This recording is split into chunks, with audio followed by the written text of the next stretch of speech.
some of the challenges around managing the network with increased levels of visitation, crowding, degradation that results from over-visitation, those sorts of issues. So I like this slide because it just kind of highlights where some of those challenges are more prevalent than others. So you look at the Mount Hood and the MBS, the population centers of Portland and Seattle, and then you look at other areas like where we're at here on the Okanagan-Wenatchee. A huge amount of miles, but a pretty general positive trend with visitation intersecting on some of those units. And you got other areas like the Wallowa-Whitman that's got 3,000 miles of trail, but a low population center, and folks having to travel. So it's a legacy network. I always say it's been developed back in the early 1900s for a lot of different reasons, but not necessarily some of the challenges that we're facing with technologies like e-bikes and side-by-sides wanting access. So a lot of work to kind of try to figure out how we're going to manage the network for not only present uses, but looking at uses into the future.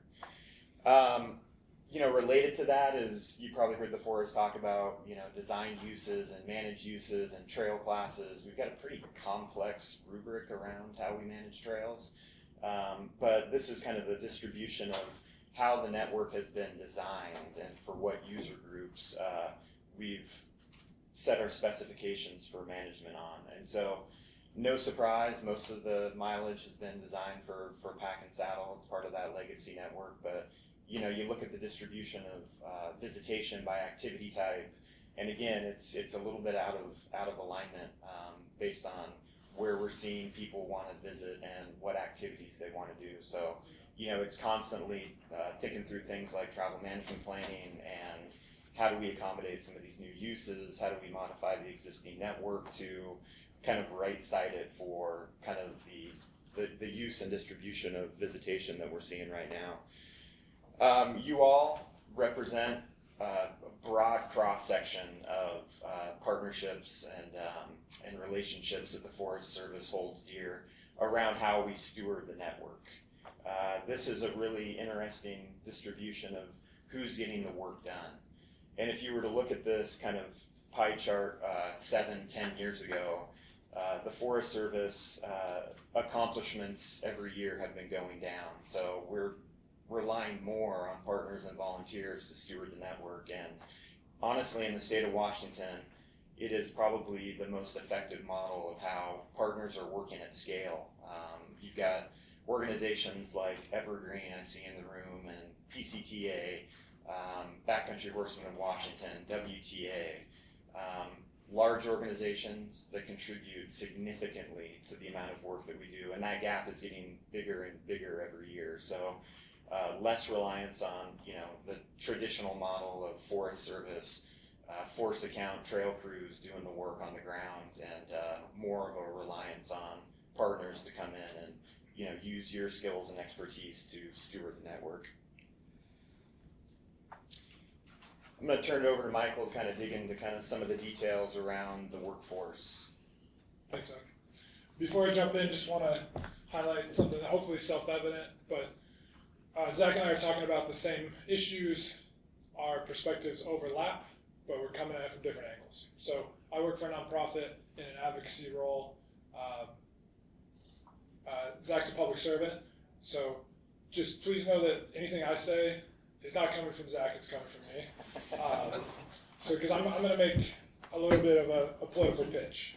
I can't help it, I do it by accident constantly. But just off of what Zach said, I just have a graphic here.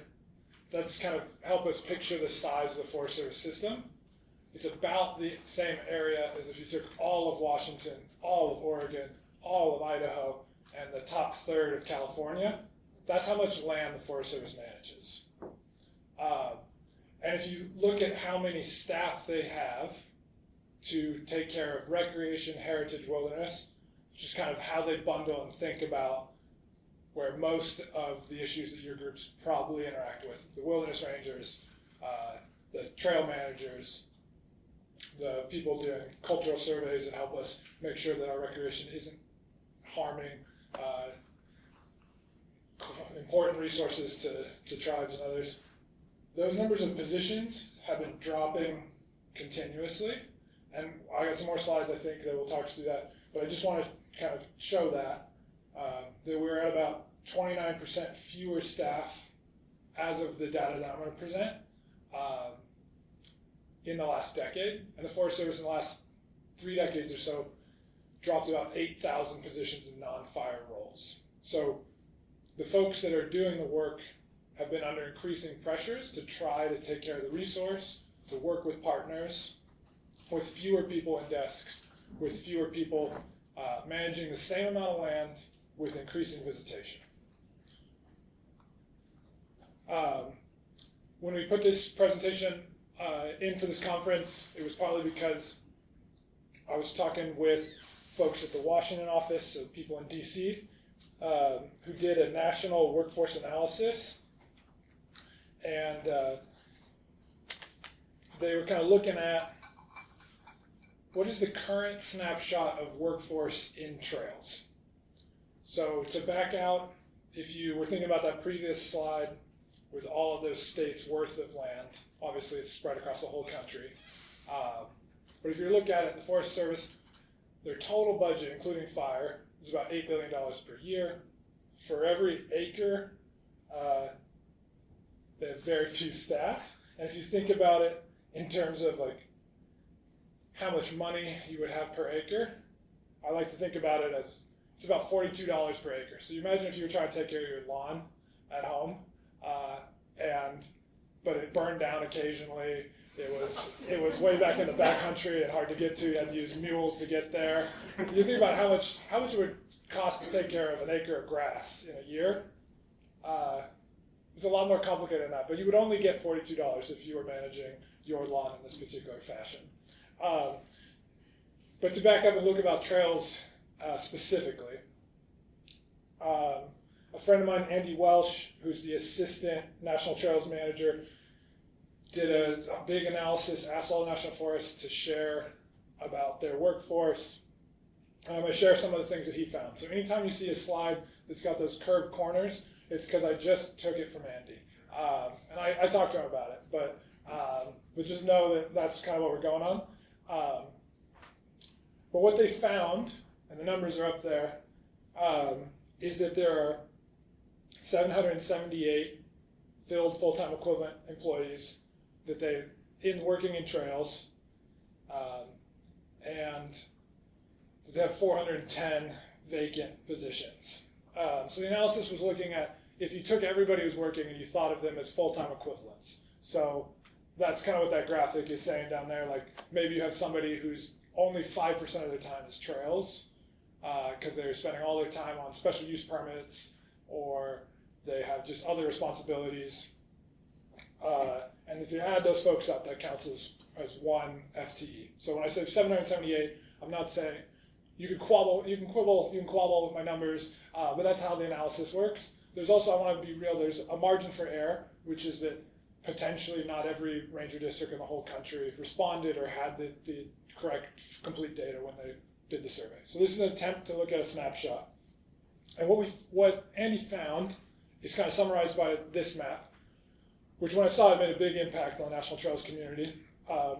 In green are filled positions as of 2023. In red are empty positions on org charts.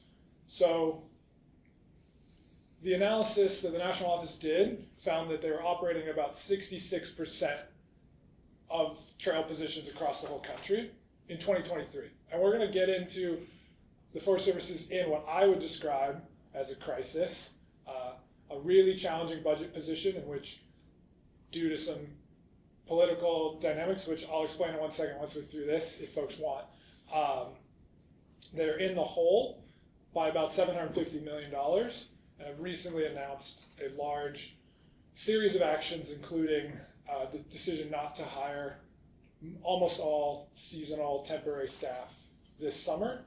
So when you look at this map, and this is FTE, so it includes temporary staff who work a little over 1,000 hours.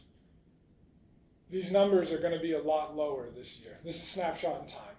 But a snapshot in time that would show that approximately, in Region 6, Pacific Northwest, there's 109 folks who Andy found were working in trails, and there are 62 empty spots on org charts of places, people who the agency has determined they would like to have to manage trails. So that's a big gap between what the agency has identified as being the organizational structure and what exists. So before we get into what's going to happen this season, I do want to just kind of make that clear. In terms of trail miles, Zach went through the regional breakdown. It comes out to about 250 miles per employee in the region, that 109. So I want to I'm making this point harder than I need to. You all understand the challenge, but I often don't speak to folks who understand trails quite the same. So by show of hands, who here has spent the better part of a day cutting a log with a crosscut in your career at any point? Great, thank you. What I'm suggesting is that, and I'll make this point clearly, I'll make it to anyone, I make it to congressionals all the time, but is that it's not reasonable to expect one person to be able to maintain 250 miles of trail, especially with the challenges we have in the Cascade Mountains, on the Olympic Peninsula, where there are long distances, complex logistics, lots of designated wilderness, making it harder for us to work together. So this is the picture. This feeds into, I think, a long-running campaign Washington Trails Association has had to try and get more money to the Forest Service, get more staffing in trails, because we see a tremendous return on investment in terms of people's quality of life, in terms of the amenities that make people want to live here, and in terms of having infrastructure that can handle the high demand for recreation without having unintended negative impacts on resources. This slide is, again, one that I pulled from Andy, but I think it shows a few things I just want to talk about, which is generally, and this isn't a perfect fit line, but when the Forest Service has looked at how much work gets done on trails and looked at how many filled positions there are, there's a strong correlation between the Forest Service staffing and accomplishments. I just want to make this point because there's a tremendous amount that the volunteer community, that nonprofits can do. And if we look at the next slide, our region is incredibly good at getting work done using both agency crews and volunteer partners.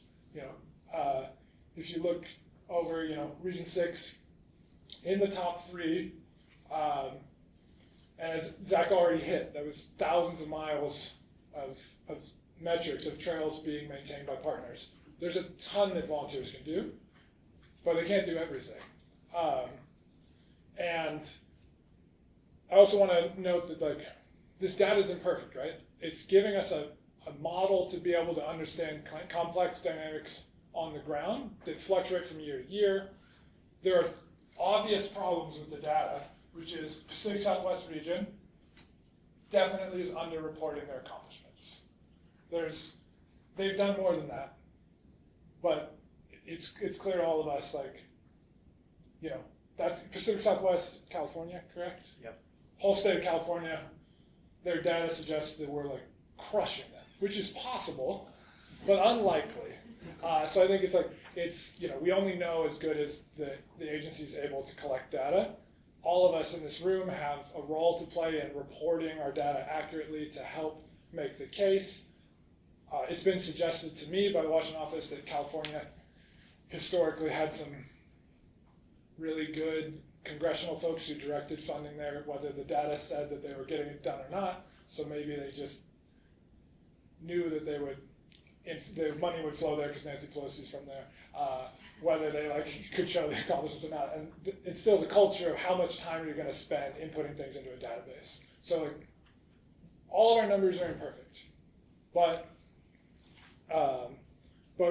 this is a really busy slide. This is a dashboard that shows one thing, which is that you can't think that if you do something in Maine, you can do the exact same thing in Arizona and have success, right?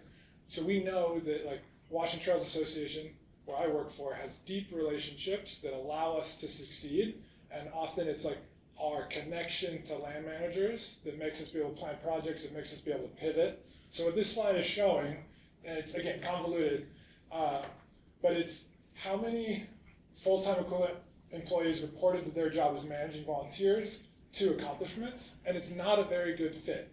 You would think that as you added more folks, more agency folks who are managing volunteers, it would just go up super linearly, but it turns out not exactly to be the case. It's helpful, agency staff are key, but you can get a lot done with that one agency staff member who cares a great deal to support the backcountry horsemen working in X place, and you can get a lot done with several agency staff working on it, but if they're being pulled in different directions, it's more challenging. So what we're going to talk about, I think, is like a little bit is how the future works, how we can work together better. But I do just want to point out that, again, this is what the data says. It's not perfect, but there's tremendous variation, there's tremendous complication. You need agency staff, you need relationships. You also can't expect that like you'll have exactly the same results in Montana as you have on the west side of the Cascades. You can't expect you have exactly the same ability to scale up programs, say in adjacent places to Seattle where you have large volunteer bases, as if you just invested in trying to scale up volunteer programs in Alaska. Like it won't work. And so WTA's pitch that I'll make to you all is we can do a lot and we need our agency partners there with us. So that brings me to something that I was just an advocacy thing, and I just gave several of you a see in there, a discussion of the budget. I want to just make this really quickly. This is the U.S. budget from last year. Spent $6.13 trillion. This is a very large amount of money. 0.12% of that went to the Forest Service. More than half of that, $8 billion or so, was spent on fire. Where we are right now, and I'm gonna throw out numbers, and like if you listen to radio, they never like to just throw out numbers verbally. Just hopefully this graph is helping that we spend a lot of money on things that aren't public lands. But there's a tremendous challenge facing the agency. Irregardless of anything else going on, their budget has been flat. At the same point, they had a series of cost of living increases, which they need because inflation has challenged the agency, to just under 10% cost of living. So they got basically the same amount of money, except for everyone in the agency, all permanent staff, costs went up by 10%. Meanwhile, project costs went up. In the current budget proposed, again, this is super wonky, but you would expect that right now we would already be operating in the fiscal year 25. We're not, because there's something called a continuing resolution, which is Congress has kicked the can until right before Christmas to try and figure it out. But the budget proposed by the House of Representatives would cut non-fire funding to the Forest Service by 3%, which brings you about a 13% down from where they were in fiscal year 23, while costs have gone up. So they have absorbed a significant increase in costs while Congress has said do it for less money, which puts them in a pretty tough spot. And what I would just suggest, and what I suggested in the last session, is if you look at all of the priorities that we spend money on in this country, we don't spend very much on public lands, and we get tremendous benefit from them. So it's kind of like if you're trying to balance your checkbook, and you've got a latte habit. I have one. I like to go and have a nice coffee a couple times a week, usually on like Saturday morning. And if I was like short because my rent had skyrocketed in Seattle, let's just say, and I was like, ooh, how am I going to address this and also pay for childcare for my young kid? And I was like, I got it. I'm going to cut out one coffee a week. Would not solve my problems, but it might reduce my happiness. And what I'm going to pitch to you all is, as a society, what the House of Representatives has proposed in the current budget is we have a challenge with spending in this country. We don't bring in as much tax dollars as we spend. But what they proposed is cutting out one coffee a week. While the price of coffee has gone up, that's that 10% COLA. And it's left them in a worse spot than we began, with our kind of net happiness, our ability to take care of ourselves, to get out to hike, worse than probably it's been in my lifetime. So that's my pitch. I'm going to hand it to Zach to clarify kind of what I missed, and then we're going to talk about kind of where we are, where we're going, if that works. Yeah, perfect. Yeah, no, that was a great overview. I would just add, so, we put in for this presentation based on some of the national work that we've been doing to just identify the gaps in our programs. And Michael walked us through those. And then we had some new guidance that came out to the Forest Service within the last probably 2.5 weeks that kind of drives home where we are headed. And I just wanted to provide a little bit more context. So, Michael touched on the cost of living adjustments, the proposed budget that we are working with in the current fiscal year. We also made some big shifts to transition what we call 1039 seasonal employees over into 13 and 13 permanent seasonal employees. So working 13 pay periods a year, about half time. So we did make some adjustments to secure some of those long-term seasonals that are not going to be impacted by this hiring guidance. That also has led to increased costs for permanent employees. That leads us to the guidance that we got again about 2.5 weeks ago around not hiring seasonal. So what it looks like in Region 6 is somewhere in the neighborhood of 500 seasonal employees are not going to be hired on to do critical work, and a lot of that work is public-facing positions, wilderness rangers, trail crew members, etc. But it also impacts other program areas, so restoration work, timber sale layout, timber sale prep. All of those things are being cut off of the program of work for this coming year, and so we are trying to figure out, what does that mean for the agency to deliver the outcomes that Michael touched on previously. One of the other data points I just add is that, in the region, we get our CMTL budget, right? It's our trails budget. We pay for, fleet for a variety of different things that come off the top. So we spread about $1 million to the forests every year here in the Pacific Northwest. 17 national forests, 55 ranger districts. You start doing the math, that's not a lot. But we do generate each biennium about $10 million in state supported grants. So here in Washington, RTP, NOVA, down in Oregon, some equivalent programs. So we've leveraged our $1 million tenfold with outside grants that help us manage the network. We got clear guidance that regardless of whether those monies come from federal appropriated budgets or whether they come from state grants, they're all being treated the same. So we're not going to have the ability to use state grants to hire seasonals as well. So, it's bad news, but that's only 10% of the issue. The other, I think, bread and butter funding that we get to support, the Trails program, is also being taken away and not able to be leveraged as it has in the past. So, we're currently having conversations with our state agency partners about renegotiating the terms of those agreements. They've been identified and funded. We're halfway through the biennium, so projects have been implemented. Match is a challenge because we typically match, our fee revenue that comes in from paying for a camping permit or paying for a permit to access the enchantments, for example. That's our match that is being used to secure outside funding.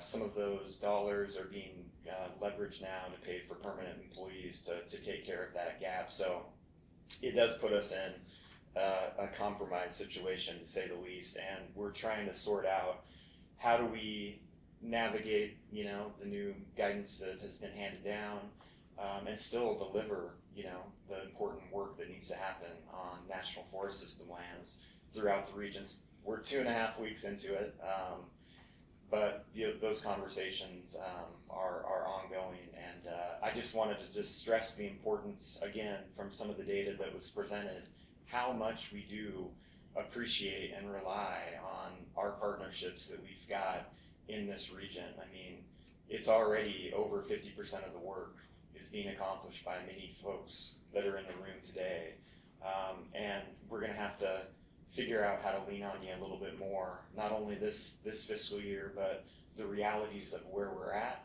It's probably going to extend beyond just this year. It's probably going to be in place for at least the next 2 years. So bear with us. A lot of conversations to come, but just a little bit of a finer point on kind of where we're at. And with that,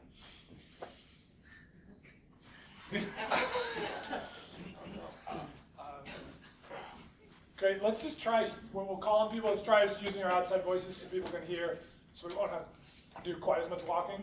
But if that doesn't work for you, or we can walk the mic to you and then back and forth. So, all right, Kathy, you're gonna be scurrying, so we can keep it robust. Right here on my left. So how do we get chainsaw use? I'll take that. And then Zach can take it. The question is how chainsaws can be used. Context suggests that the question is about in wilderness. Is that right? How do we get the Forest Service, the big high mucky mucks, to finally say, enough is enough, let us use friggin' chainsaws, 2 weeks in the spring, 2 weeks in the fall, people are upset they can't go out there and have a wilderness experience, they can have it in the middle there. But, we are so short-handed, and depending on your interpretation, and it isn't always just wilderness. There's the wilderness in the rec area out of Stehekin that uses chainsaws because it's administered by the national park. Okay? Government agencies, you're a government employee, and you help this, which we've been fighting for years and years. no, I mean, it's a good question, and like anything with the federal government, there's processes in place for us to, evaluate what we call a minimum resource design guideline, right? So there's this MRDG process, and literally anybody can put forward an MRDG for getting chainsaw access into a wilderness, and that's a decision that's been delegated down to forest supervisors across the region and across the country. So that work doesn't hit us at the regional office. That's a conversation for your forest supervisors here, where you're and you're up in the Pasayten area. Is that correct? Right. Yeah, and we've had the conversation. And we hear it all the time, and there is a process in place, and forest supervisors can evaluate that and make that decision. Can I have one idea? Yeah. They kick it back to the regional office. I think one other challenge, though, just to be aware of, is the regulations that exist in the Forest Service are different than in the Park Service, and their process makes it a very high hurdle. We can't use chainsaws just because for efficiency reasons within the process. I would just kind of offer for everyone, there have been times where the Forest Service has made decisions where they didn't follow the regulation exactly, and they got sued.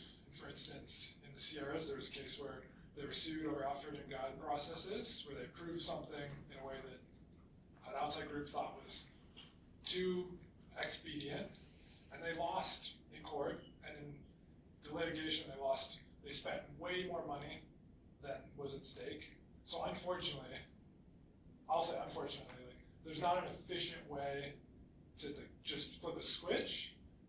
If they tried to do that, there would be lawsuits, it would go slow. So I think there is a conversation about what can happen within the regulation to make it easier, how the Forest Service can think about the question differently, but with the existing regulation, there's no easy way to flip the switch. But I don't philosophically I understand the perspective very strongly. No, an electric chainsaw is still motorized. Motorized, mechanized, still gets you into the same language from the Willis Act that is interpreted by the agency as a prohibition. The Park Service has a different process, and they've come to different conclusions more often. Go ahead, Ben.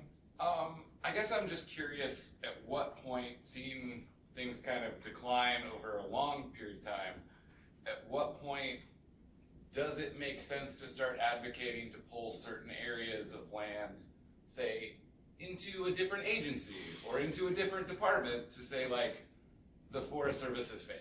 Not to say that individuals have failed. Like, I used to work for the Forest Service. I love them dearly.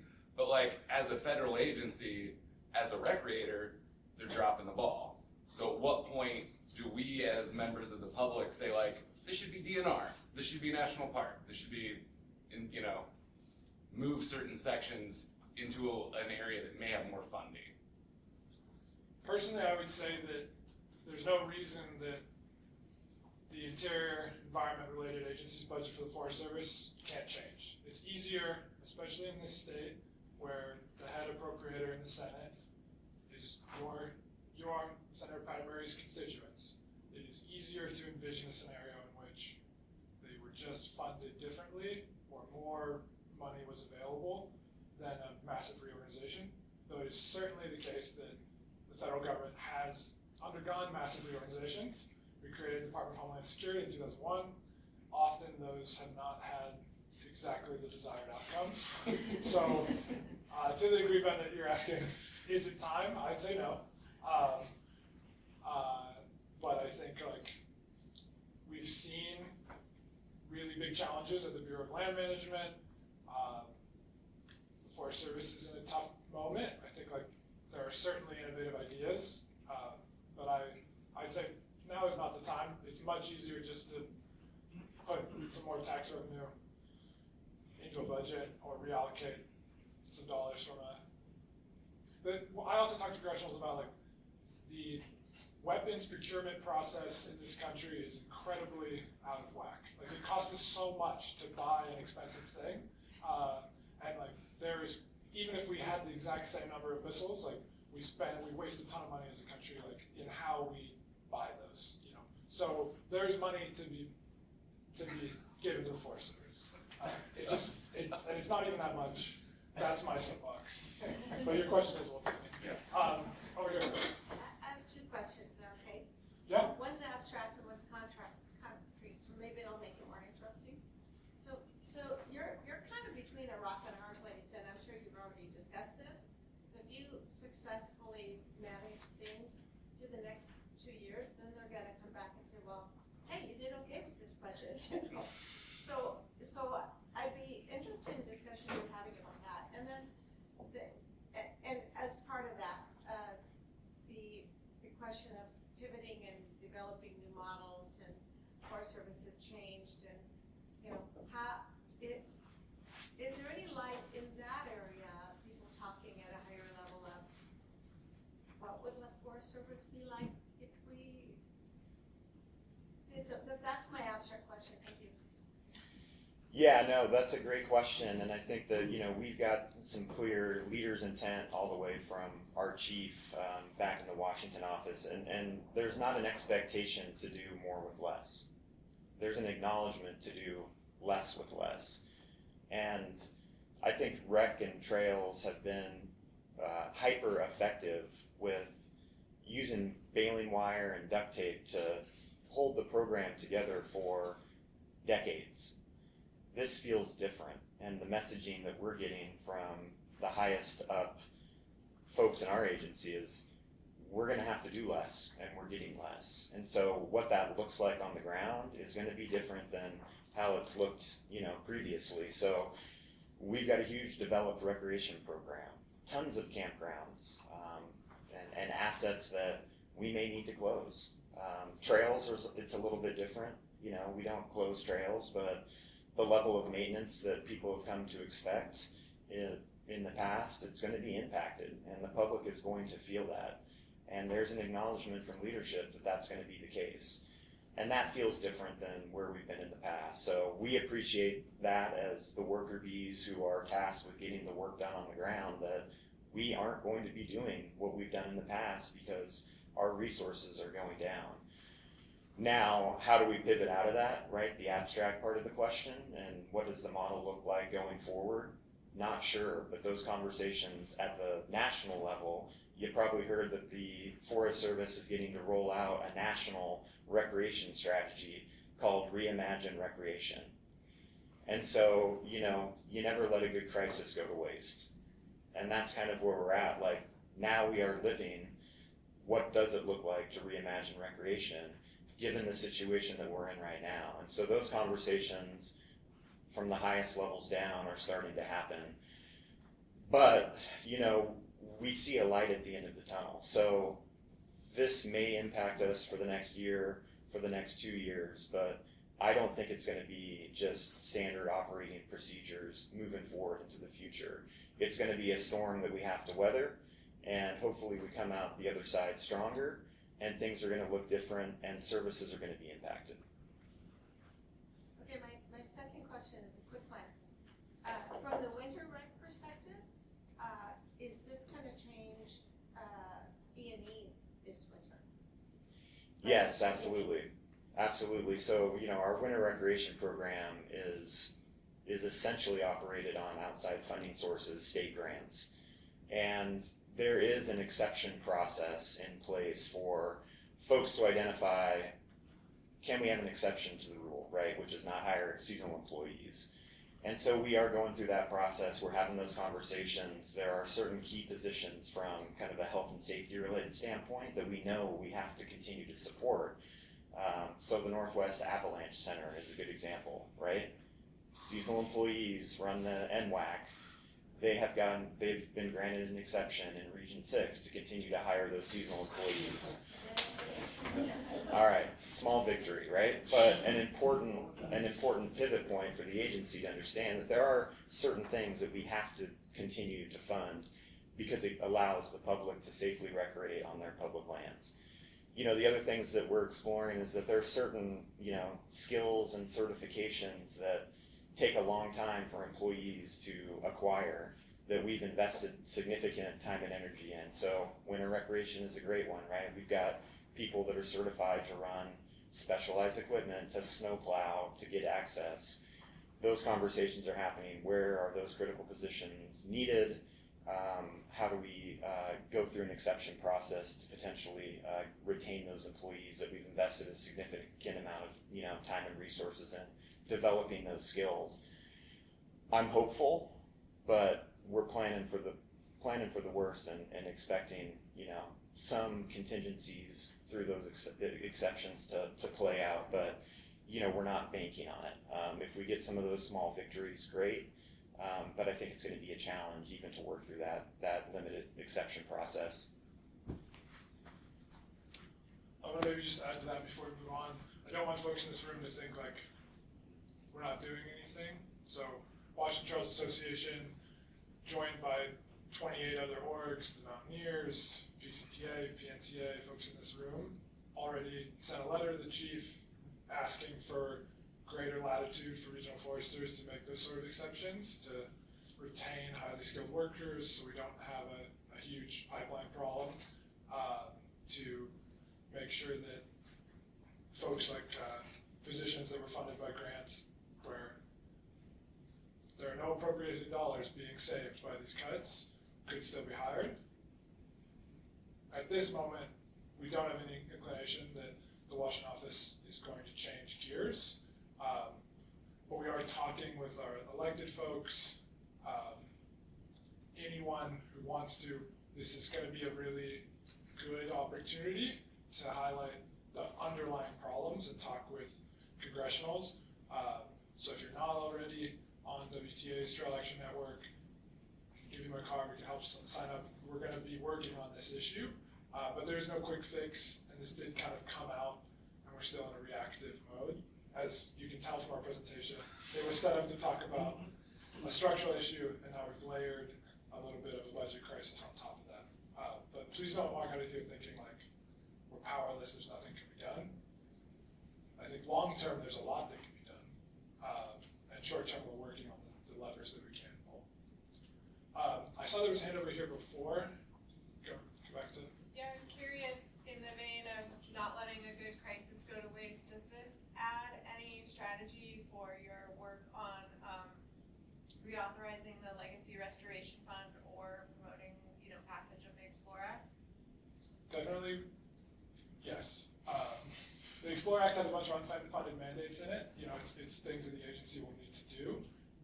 We, for a long time in the outdoor rec community, have been saying, like, these are great. You'll also need to take care of the agency if you want them to look at greater accessibility, if you want them to create new shooting ranges, if you want them to do, any number of studies that the Explore Act asks for.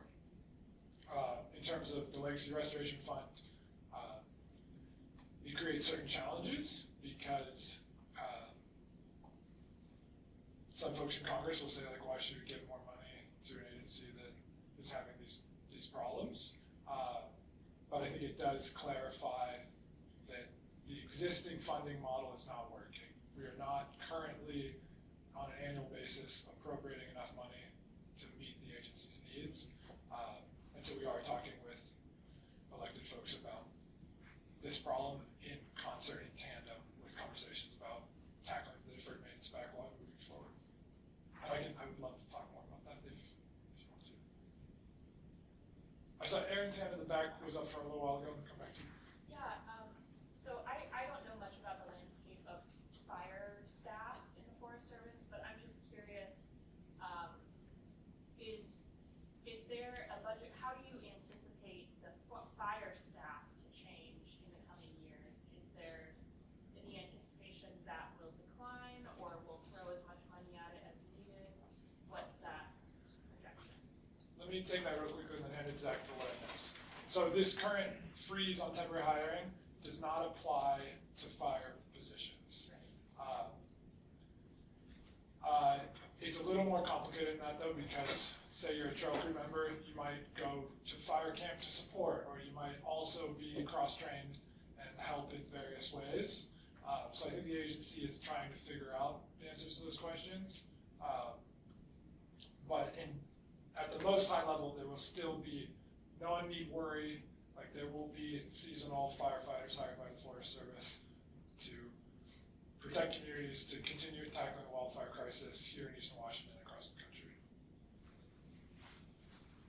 Yeah, I mean, it's a great question, and I think, Michael nailed it. The only other thing I would add is that, we're going to rely on our seasonal fire workforce to do some of those essential public management actions. So, in the past, if you're on a fire crew, you may be driving through a developed recreation site and cleaning a restroom. I mean, there's those conversations happening internally right now about how do we leverage the downtime that a typical fire crew member has when they're not actively working on suppression, and how do we kind of leverage that limited workforce that we have. But yeah, I mean, if you look at the priorities for the Forest Service, I always say, like, don't tell me your priorities, show me your budget, and I'll tell you your priorities. And that's where our priorities are. You can see it in the distribution of funds that comes to the agency. So we're going to continue to hire firefighters. Those folks are probably going to have to do a little bit of different work that they haven't done in the past. So it's an opportunity. Betsy. Just, Oh, Can I go there just Yeah. before? Yeah, go ahead, Lloyd.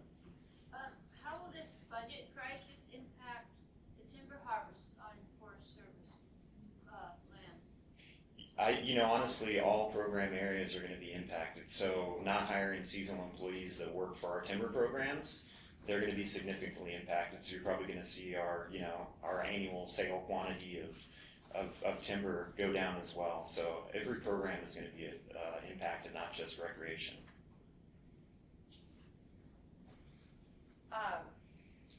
Building off that fire question, in terms of like the structural, long-term structural issues with Forest Service funding, what's the current, I know there's like a wildfire funding fix that kind of separates some of the fire funding from the regular Forest Service budget. I think that expires at some point, but in terms of like the long-term trajectory for the agency and not not having the fire funding cannibalize the rest of the agency's funding. What's the long-term trajectory for that, and is there anything advocacy related to be done for that? Yeah, so I think that we've kind of split out our fire organization a little bit differently, and that I think that sunsets not this year but after next year. And I think there are conversations about how do we make that permanent and how can folks advocate for a more permanent fix around how we distribute funding. I mean, there's graphs out there that you can see where, our fire budget is moving in a different trajectory than the budget that we have to support our other programs, and that's been growing at the same time. And so that's part of the systemic issue that we have around, the budget situation that we find ourselves in. So I think those conversations are going to probably start in earnest in the next, year or two. So however you all want to advocate on behalf of your position as partners or your respective organization, I mean, it's going to be a good opportunity to have that as kind of the platform to engage in conversations. But yeah, I would expect that there will be a long-term fix at some point to help kind of prop up funding for fire suppression and a little bit more of a sustainable funding stream for the other programs that we rely on as well.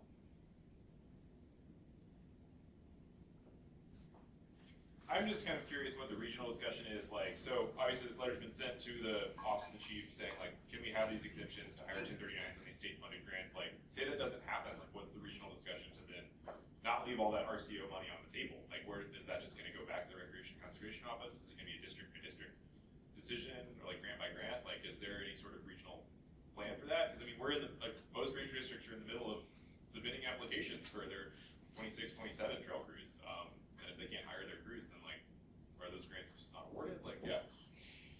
Yeah, I mean, lots of conversations in the last 2.5 weeks around, what does the strategy look like if we can't get exemptions to this new hiring guidance? And it's a domino effect, right? Okay, if we can't get exceptions, then how are we going to take, we've got 72 individual grants across the region that are already been awarded to the agency, and each one of them are different. Each one of them has kind of a different distribution of how are we going to spend that money to get the important work done on the ground. So we've started to take all 72 grants and start to deconstruct them, and each one of them we're identifying, is successful implementation dependent on hiring seasonal employees, yes or no.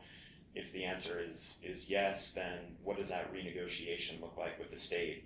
It's about getting the work done on the ground, and there are other, mechanisms that we can deploy that don't just rely on hiring seasonal employees. So we've got, a blanket trail contract that exists for the Forest Service with 29 selected vendors that is an option to not hire seasonal staff, but to go through a contracting process. But that takes time, that takes energy. Each one of those 72 grants is going to have to be modified. That's a grants and agreement action. Then we're going to have to put a new agreement in place. So there's 144 actions that are needed on our grants and agreement side, and then potentially another 72 actions to move to contracting, for example.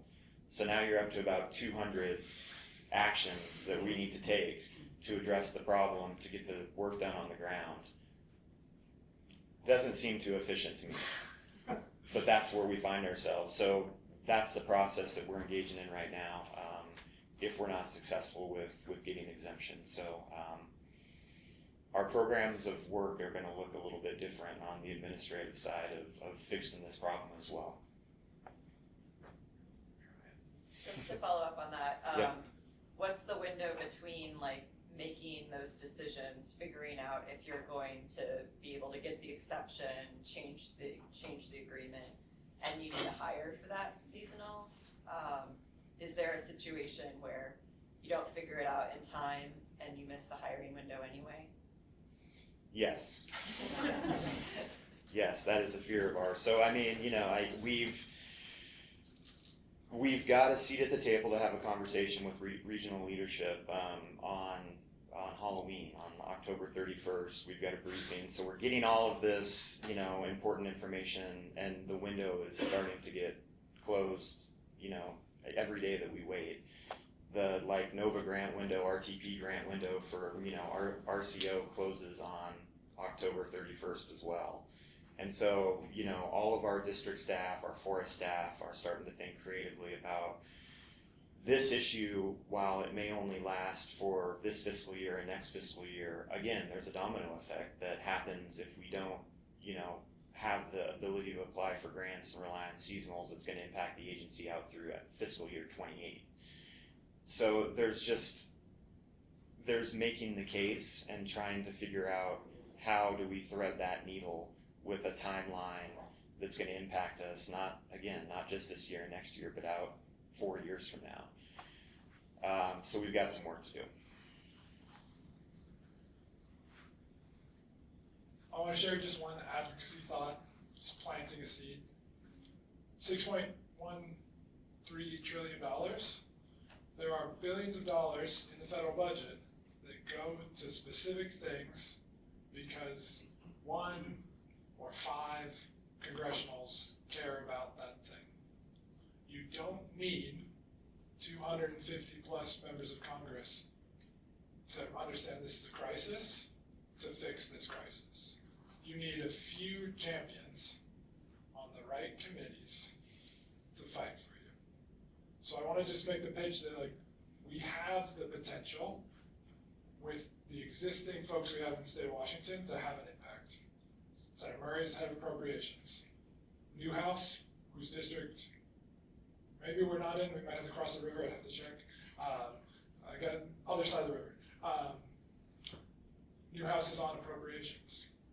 Down in Oregon, if you're got friends on there, Merkley is the head of the subcommittee on interior environment related agencies. He steered a bunch of money to Oregon this last year. So just want to note that we're in a very bad situation, and also we can long term get out of this situation, I believe. But it's bad. Go ahead. Thanks for that, because that's actually, I'm glad you said that before I asked that question. Because looking at that pie chart, when you guys were looking at how you lean on partners, it made me think back to I've spent my entire career in education before coming over.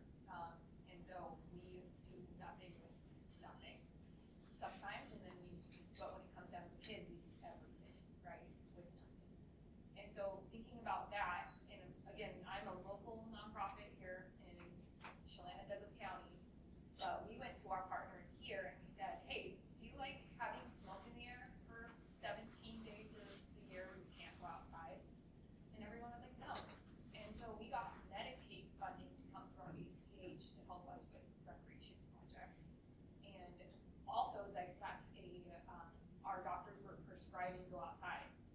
And so we went after those partners and said, help us with recreation. So I think if we had those discussions at that $6.1 trillion, like you were just saying, I think that's how we can sell it too. Because if people are going outside, their health's gonna get better. If we have clean air, their health's gonna get better. So recreation is also part of that health money that is the highest funded. So I think if we advocate that way, we might see success. Yeah, RCO has calculated that Washington via trails-based recreation saves $360 million in health costs that we don't have to take in. So, yeah, if people have ideas, I'm all ears. So my question was the brainstorming after we all leave this room. Like, are all of the beautiful heads and brains in this room, how are we brainstorming this with you and creating discussion after we leave this room today? On the advocacy things, you're coming to me. You're leaving Zach. But I got my card. We have, listeners. We have projects. Yeah, absolutely. Let's make this like a springboard to work on some tangible things this session, but also into the future if you've got other ideas. We're out of time, I believe. Is that right? Yeah, but Okay. Any final burning question?